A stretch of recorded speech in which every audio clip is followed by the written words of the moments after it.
Qual que foi essa mudança na cobrança de IOF que impactou a previdência privada e como que a indústria está encarando e recebeu aí essa mudança? Qual foi o impacto? Tá bom, vamos lá. Vamos começar esclarecendo um pouquinho o que foram as mudanças, né?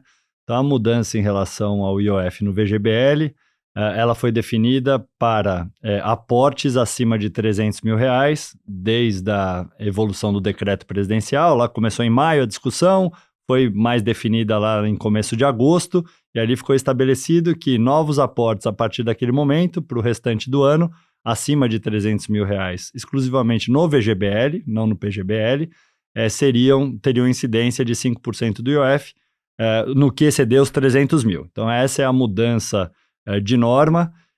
Vale mencionar o que ficou de fora do IOF, então continuam totalmente preservados os aportes abaixo de R$300 mil, que é boa parte da nossa arrecadação. Continuam preservados o PGBL, que é um outro instrumento de previdência que não tem a tributação do IOF, e também todas as reservas já constituídas, inclusive portabilidade entre entidades, também não tem incidência do IOF.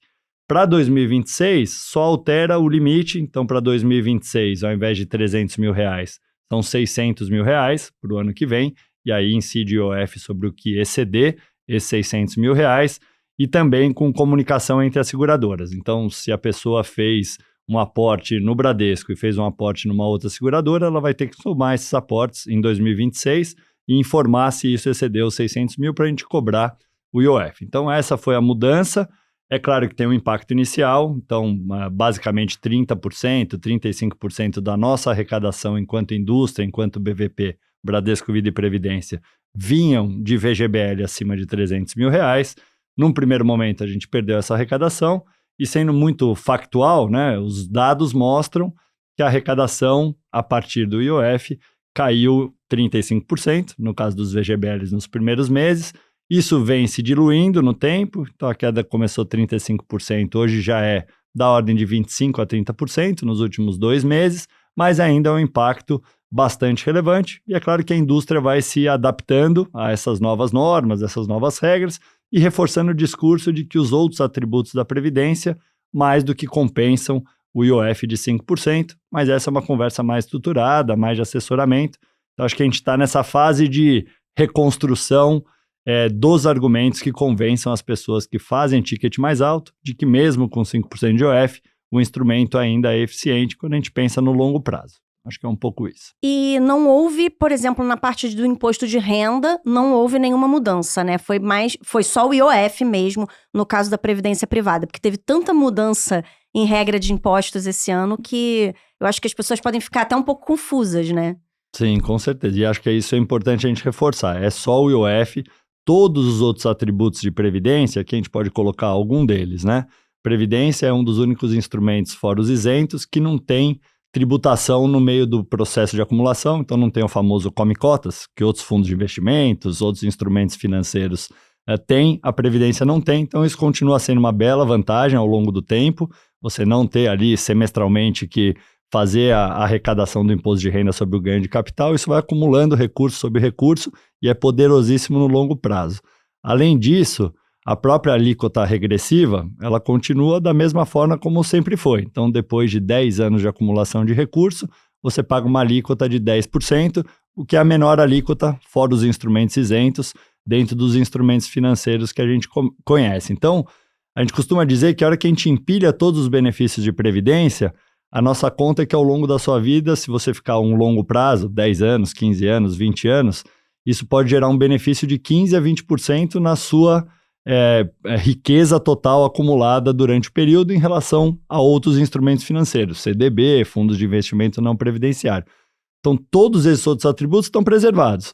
Então, se você acumula 15%, 20% a mais com todos os atributos e, de outro lado, você tem os 5% do IOF na cabeça, que assusta no primeiro momento, e aqui é bom que a gente seja realista, é óbvio que ninguém gosta de pagar 5% na hora que fez um investimento, na hora da entrada, mas no tempo, se realmente seu horizonte for um horizonte de longo prazo, continua valendo a pena, mesmo o VGBL de altos tickets, mas aí você tem que ter o horizonte adequado. Tem que ser um horizonte de 10 anos, 15 anos, que você aproprie todos os benefícios da Previdência por um longo ciclo de acumulação. Então, acho que vale reforçar isso. A despeito do IOF, Se o seu horizonte é de longo prazo, a Previdência continua sendo um ótimo instrumento. É claro que as pessoas ficam assustadas, tem a questão da insegurança jurídica, hoje é essa mudança, quem garante que amanhã não pode ser outra mudança, mas eu diria que assim, está preservado 80%, 90% dos benefícios da Previdência, a despeito do IOF ser o horizonte de longo prazo, continua a valer a pena fazer o VGBL, mesmo para tickets mais altos, mas aí precisa avaliação caso a caso do que é o horizonte de investimento de cada um. Legal.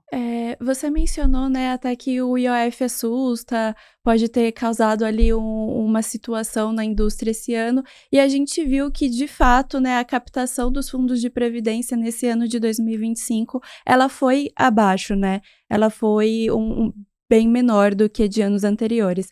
Então, eu queria entender se foi essa questão do IOF que vocês viram como a principal causa, né, dessa captação mais baixa, ou se tem outros motivos também, como que a indústria está encarando esse momento, né, esse 2025, de tudo que aconteceu ao longo do ano e esse resultado final, né, de captação menor.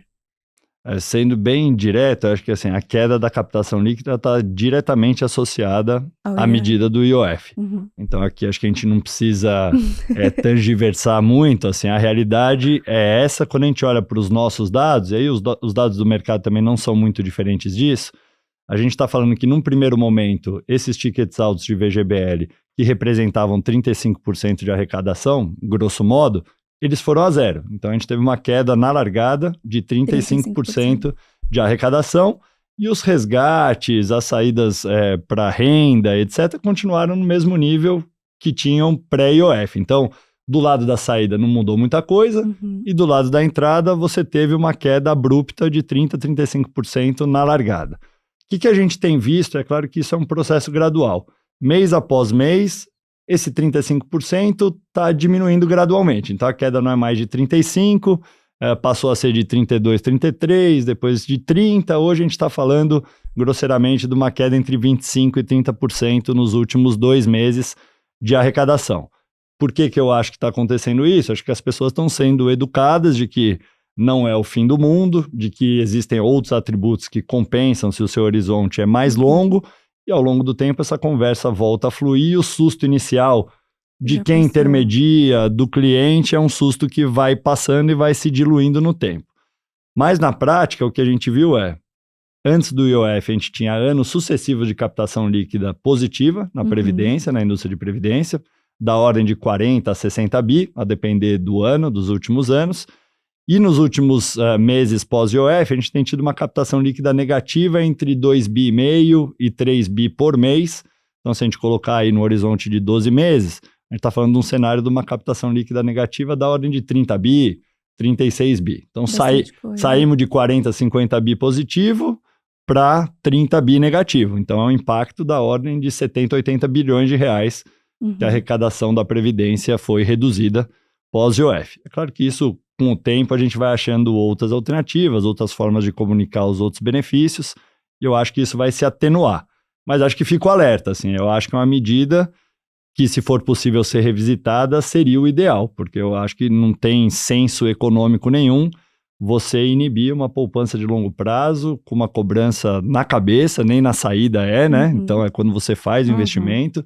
Eu acho que é uma medida que foi meio que mal desenhada, digamos assim, não pensando em todos os impactos. Certo. E não houve algum tipo de compensação no sentido de que o governo depois tentou tributar os isentos, né? E não conseguiu. Então, como você falou, né? Houve uma troca da Previdência, muitas vezes, pelos isentos. Continuou havendo a alternativa dos isentos, mas continuou a tributação ali no VGBL.